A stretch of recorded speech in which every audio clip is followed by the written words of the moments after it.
Earlier this month, we attended the annual conference for the American Marketing Association St. Louis at Webster University. It was an amazing, well-run conference with some great speakers. And today I'm going to share some of the key takeaways from two different panel presentations by many of my esteemed AMA colleagues. The first panel was called Producing Producers, Why the Best Marketers Think Like Jimmy Iovine, Not Don Draper. And it was led by a trio of awesome folks who all used to work together. Ryan Green, Savannah Westbrook, and Allie Hopt. Their talk was about 6 different people who've invested not just in big ideas, but in other people.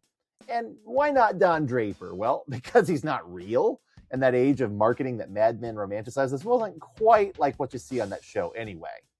So their list includes the very real and very successful Jimmy Iovine, Kris Jenner, Quincy Jones, Greg Daniels, Shonda Rhimes, and S. Devlin. And if any of those names intrigue you, I know my ears perked up when I heard Greg Daniels, who's been involved in some of my favorite TV shows.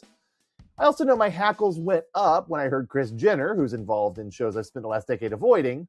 Well, I'll explain how this all fits together in just a moment. The second panel was called Where to Focus, the Next Generation of Marketing Tactics, and it included 5 really sharp folks.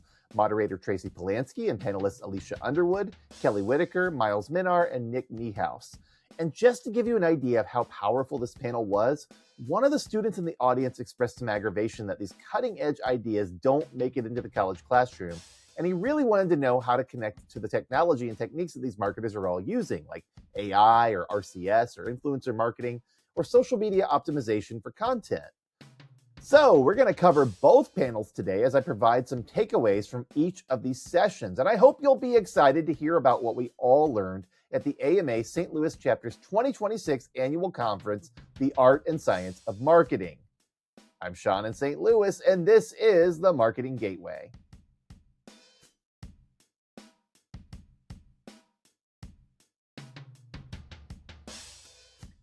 So before I get started, you might wonder, why even go through this exercise of recapping an AMA conference? Anyone who really wanted to be there was there, right? And the speakers got a chance to be on stage and heard loud and clear, and hey, their message was received by the crowd, wasn't it? Well, that's all true, but there are a couple of reasons why that's not enough.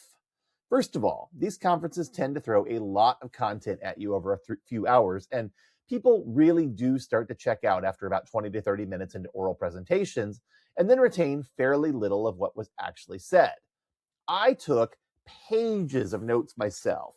And just to prep this episode, I had to refer to them several times to remember the structure of each presentation, the key takeaways, the wow moments that excited me, and the what the moments that gave me pause. And how much of that do you think I remembered after lunch that day? Well, just some of it. And a day or two later, a lot of it was gone.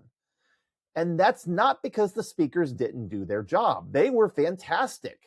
It's because studies of retention have found that in oral presentations, people only remember about 10 to 30% of what was said. And the longer the presentation, the less likely they are to remember things. People connect most to things that have hooks that they can connect to, stories that they can imagine and empathize with, or repeated points that are brought up over and over. But you know what they connect least to in terms of memory? The types of information conference speakers often share on stage. So whether you were at that conference or not, there is a benefit to our going over it. And by the way, I think it's absolutely not true that anyone who wanted to be in that room was. We're all busy and things come up. There were people who paid to attend the conference who didn't show up because life got busy. And there were also people who dropped in and out all day because they had meetings to get to or projects to work on. So I'm certain that some of the folks in our audience on the Marketing Gateway will be hearing this information for the first time. And I hope it's as valuable for you as it was for me. So let's begin by talking about the presentation Producing Producers, which was the first talk of our morning and led by the aforementioned trio of Ryan, Allie, and Savannah. I expected a panel presentation where the 3 of them sat down on stools and just talked about their topic, but I was really surprised when they took the stage and gave a slick, well-rehearsed, and thoughtful opening talk about what it means to be a producer. And in their framework, a producer is someone who serves as an architect of other people's dreams. And that means doing 3 things. Number 1 is recognizing talent in the people that they want to work with. Number 2 is building the right environment, systems, and infrastructure for good things to happen.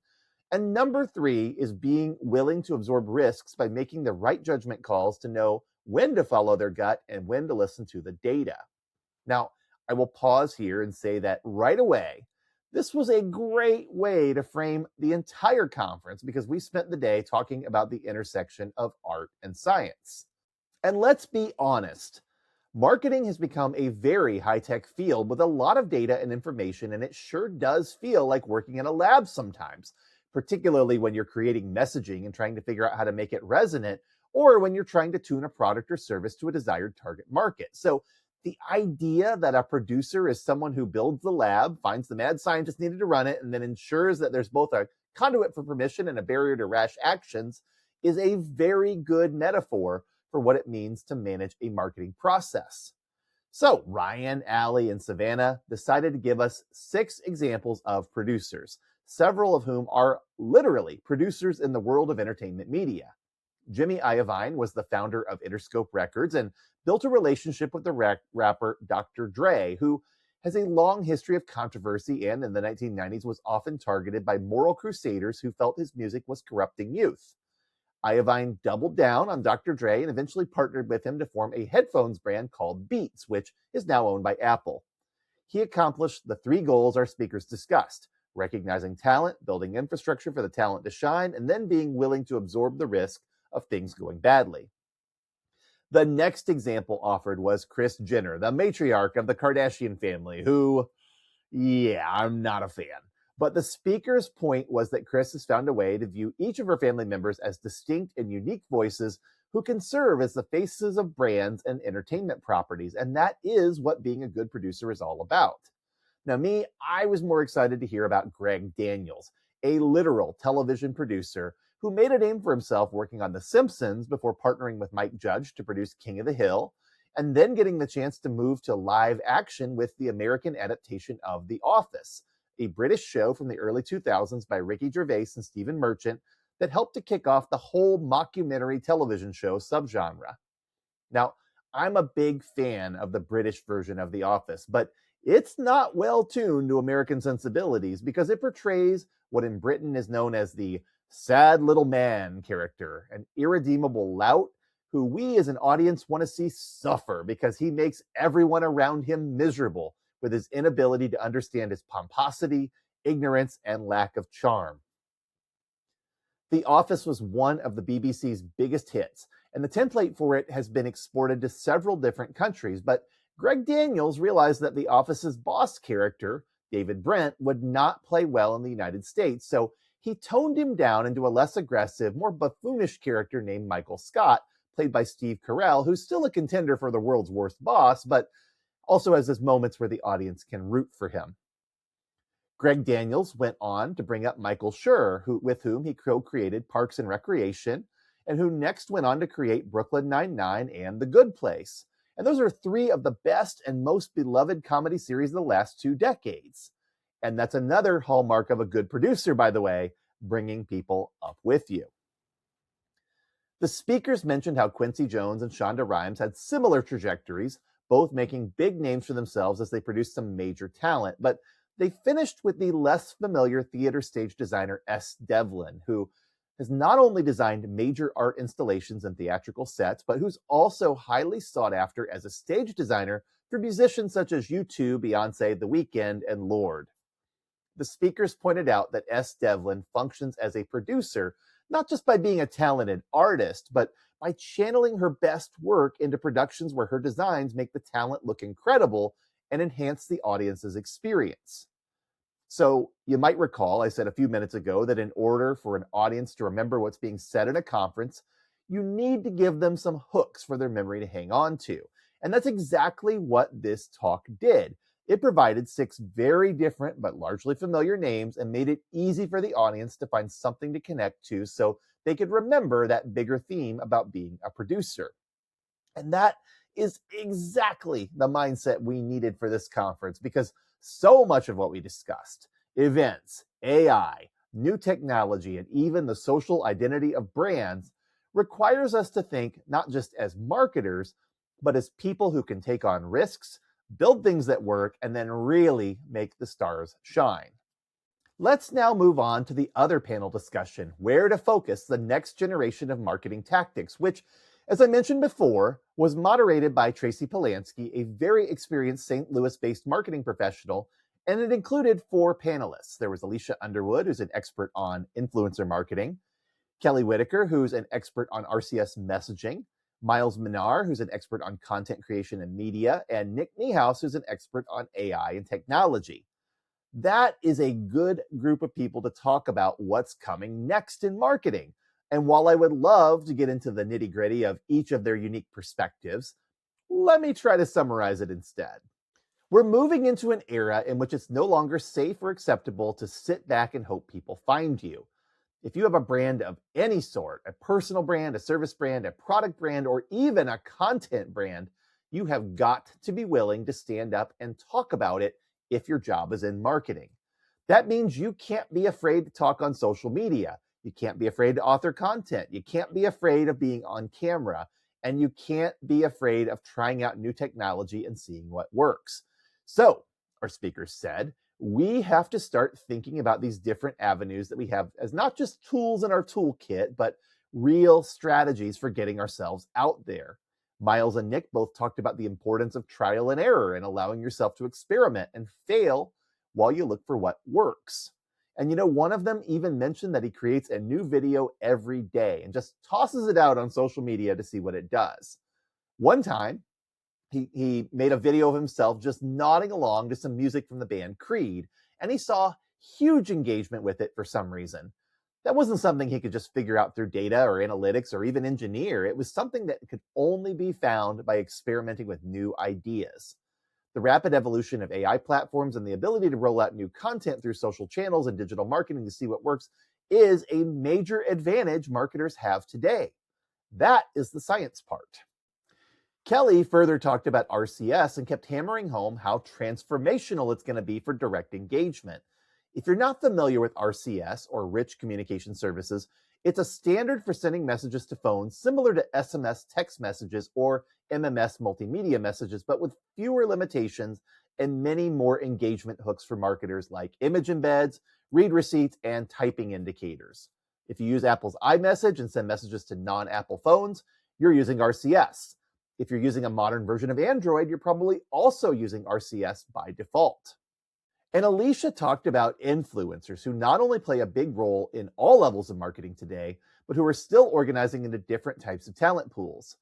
Right now, it's kind of the Wild West, and a lot of influencers are making direct deals with marketers, but her company is developing a marketplace for influencers to connect with marketers to make it easier to communicate objectives, audiences, and goals.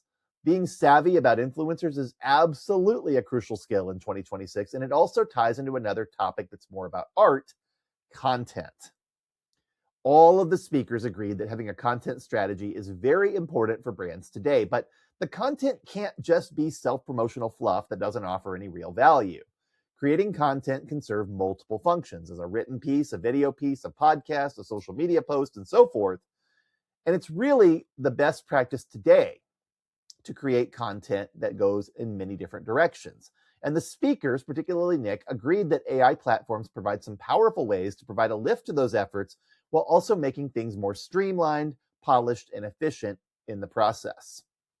Some of the AI platforms suggested for use beyond the main ones included Emergent, which is good for vibe coding, Gamma, which is great for building web pages, and Google Notebook LM, which is a Gemini tool that's particularly useful for making slide decks.